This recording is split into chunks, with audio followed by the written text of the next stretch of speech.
Dalam hidup ini, seringkali kita merasa bahwa Allah itu tidur.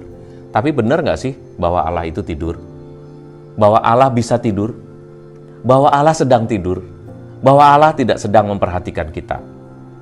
Saudara yang terkasih, kita percaya bahwa Allah tidak pernah tidur. Bahwa Allah terus memperhatikan kita. Tetapi masalahnya adalah, kadang-kadang peristiwa dalam hidup kita mengatakan bahwa Allah kurang memperhatikan kita, bahwa Allah tidak memperhatikan kita, atau mengabaikan kita, mengabaikan doa-doa kita, bahkan tidak menjawab doa-doa kita. Mari kita cek kebenarannya. Apakah benar bahwa Allah kita tidur? Dalam bacaan ada tertulis seperti ini. Bacaan dari hari Minggu yang ke-16 mengatakan seperti ini. Terhadap para gembala yang menggembalakan bangsaku, kamu telah membiarkan kambing dombaku terserak dan tercerai-berai. Kamu tidak menjaganya. Maka ketahuilah, aku akan membalaskan kepadamu perbuatan-perbuatanmu yang jahat. Demikianlah firman Tuhan. Aku sendiri akan mengumpulkan sisa-sisa kambing dombaku dan segala negeri kemana aku mencerai-beraikan mereka. Kita lihat bahwa dalam perumpamaan ini dikatakan, meskipun para imam, meskipun para gembala meninggalkanmu, tetapi Allah tidak akan meninggalkanmu. Jadi kalimat ini mau menambah satu pengertian bahwa manusia bisa berkurang imannya, manusia bisa berkurang kasih setianya, tetapi Allah tidak akan berkurang kasih setianya. Bahkan kali ini kami para imam yang ditegur, apakah kamu sudah setia pada tugasmu dengan mempersatukan seluruh kawanan dombaku, atau kamu sendiri yang mencerai-beraikan? Kami harus menjamin kesetiaan panggilan kami kepada Tuhan, dan kami harus menjamin bahwa umat Allah tidak tercerai-berai, tetapi dikumpulkan. Ini mau mengatakan bahwa Allah sendirilah yang menjadi gembala utama. Allah sendirilah yang menjadi sumber kegembalaan, dan Allah sendirilah yang menjadi sumber keselamatan. Imam-imam, para suster, darah bruder, dan siapapun yang menjadi pemimpin agama adalah utusan-utusan Tuhan, adalah orang-orang yang dipilih Tuhan, dipakai oleh Tuhan untuk melakukan kehendak Tuhan. Tetapi masalahnya adalah kita kadang-kadang terlalu berpegang pada manusianya, tetapi kita lupa siapa yang memegang peran utamanya. Misalnya, Anda ada yang masih sangat-sangat ngefans, atau mungkin sangat suka, atau bahkan sangat mendewa-dewakan satu, dua imam tertentu. Padahal semua imam dipanggil hal yang sama, yaitu untuk menjadi perpanjangan kasih Tuhan kepada manusia di dunia ini.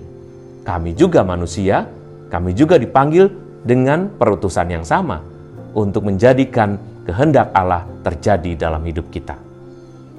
Lebihnya lagi, ada orang-orang yang begitu tidak suka menjadi orang Katolik, bahkan tidak suka datang ke gereja. Kenapa? Karena tidak cocok dengan imamnya. Hal ini berarti Anda masih berpegang pada pastor sentris atau pusat pada pastornya. Kalau menarik, Anda datang. Kalau tidak menarik, Anda tidak datang. Padahal sekali lagi, gembala yang utama adalah Allah sendiri. Allah tidak tidur. Allah selalu menyertai gerejanya. Allah memberikan kesempatan kepada kita semua untuk datang bersama-sama. Kami yang dipanggil secara khusus adalah kami yang ingin memberikan jalan yang lebih mudah bagi Anda, supaya Anda menemukan jalan kepada Allah Bapa. Tuhan Yesus sebagai gembala utama harus menjadi pegangan kita. Sekarang masalah utama kita adalah, apakah Allah sedang tidur? Tidak. Tadi saya katakan, meskipun manusia bisa tidur, meskipun manusia bisa lalai, tetapi Tuhan selalu melindungi kita. Selalu ada imam-imam yang baik, selalu ada imam-imam yang bijaksana, selalu ada imam-imam yang inspiratif, selalu ada suster-suster yang pantas menjadi panutan, dan disediakan Allah, dipelihara oleh Allah, supaya menjadi inspirasi hidup bagi Anda. Tetapi lebih dari itu, Allah selalu memelihara Anda, memberi kesempatan kepada Anda untuk terus datang kepadanya. Romo, situasi sekarang ini susah. Pandemi ini tidak segera berakhir. Semua orang di seluruh dunia sudah berdoa. Lalu kemana Allah? Apakah benar Allah tidak ada? Apakah benar Allah menginginkan semua ini? Tapi mengapa ada ratusan ribu orang mati? Mengapa ada jutaan orang juga terpapar? Dan mengapa Allah membiarkan ini? Apakah Allah sejenak tertidur sehingga dunia ini menjadi kacau balau seperti sekarang?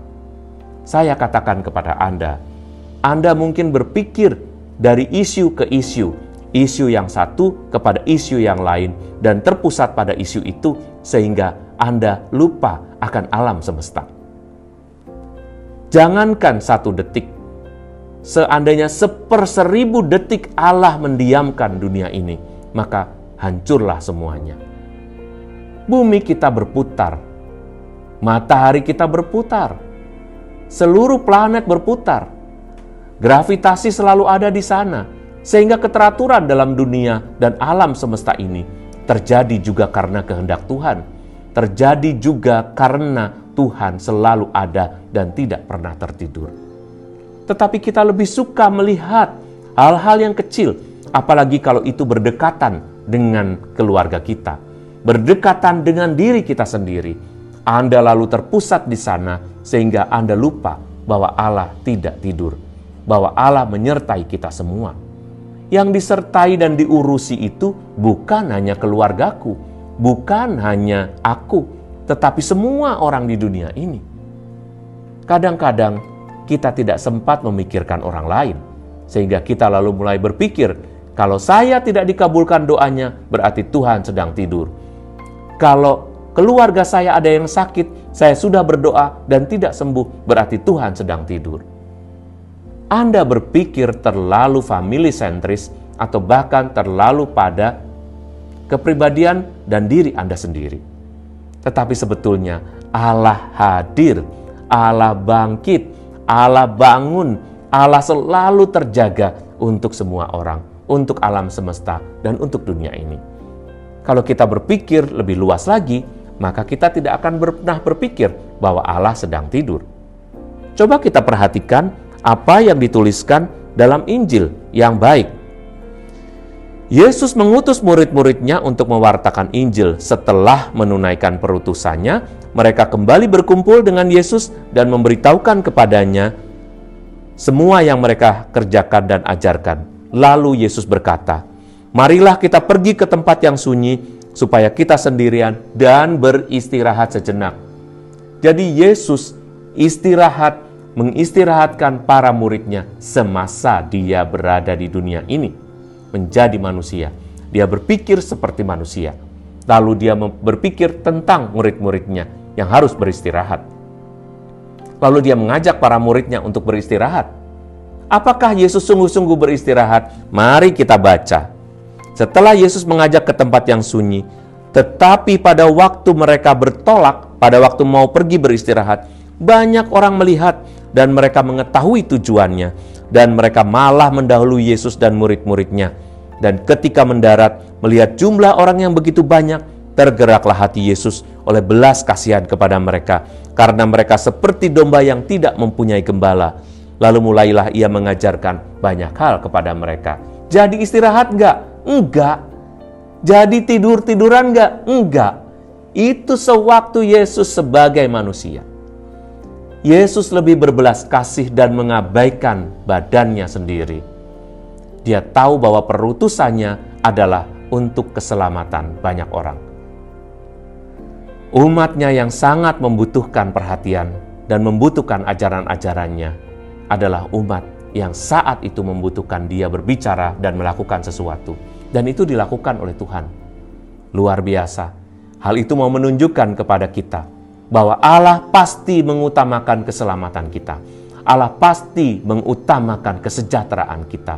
Dan Allah pasti tidak tidur hanya sekedar untuk menyenangkan hatinya. Apalagi beristirahat, itu adalah pikiran kita sebagai manusia. Allah tidak tidur. Gusti ora sare kalau kata orang Jawa. kita berpikir seperti manusia, tetapi Allah mempunyai kebijaksanaannya sendiri. Ketika kita dalam kesulitan, ketika kita merasa sedih, ketika kita merasa doa-doa kita tidak dijawab, ketika kita merasa bahwa semuanya sia-sia belaka, datanglah kepada Tuhan. Karena Dia tidak pernah tidur, Dia selalu terjaga, Dia mendengarkanmu, Dia melihatmu berdoa. Dia ingin engkau bahagia, dan Dia ingin sungguh-sungguh mengabulkan setiap permohonanmu hanya karena Ia mengasihimu. Tetapi itu harus sesuai dengan kebijaksanaan yang paling bijaksana, dan tidak ada yang melebihi itu, yaitu kebijaksanaan Allah sendiri. Kesulitan kita adalah memahami jawaban tidak dari Allah dan jawaban tunggu dari Allah. Maunya semua jawabannya ya terus, tetapi justru kebijaksanaan inilah yang harus kita pelajari. Kita harus siap dengan ketiga jawaban itu. Jangan mengatakan Allah tidur hanya karena doa-doamu tidak terjawab. Jangan mengatakan bahwa Allah kurang memperhatikanmu hanya karena apa yang kau inginkan tidak dikabulkan oleh Tuhan. Allah tidak tidur, Allah selalu melengkapi kita. Bahkan sepanjang perjalanan gereja pun, kita semua selamat sampai hari ini. Kita semua masih ada sampai saat ini. Dia memberkati kami para imam, memberkati kami para suster, bruder, untuk selalu menjadi perpanjangan tanganmu. Supaya kita sampai kepada Tuhan, dan Tuhan sampai kepadamu. Kami bersyukur atas imamat kami. Kami bersyukur atas panggilan kami. Dan kami tahu Allah tidak tidur dan selalu membimbing kami. Ada kalanya kami mempunyai kelemahan, ada kalanya kami mempunyai kekurangan. Tetapi karena Allah tidak tidur juga untuk kami, maka kami tidak takut. Dia selalu menginspirasi kami dengan banyak hal untuk mengatakan hal-hal yang ingin Dia katakan. Sehingga setiap minggu, bahkan setiap hari, Dia menganugerahkan ayat-ayat suci, Dia menganugerahkan firman-firman yang hidup, yang membuat hidup kita tetap hidup, tetap terjaga, seperti Dia sendiri terjaga. Salam sejahtera, Tuhan memberkati.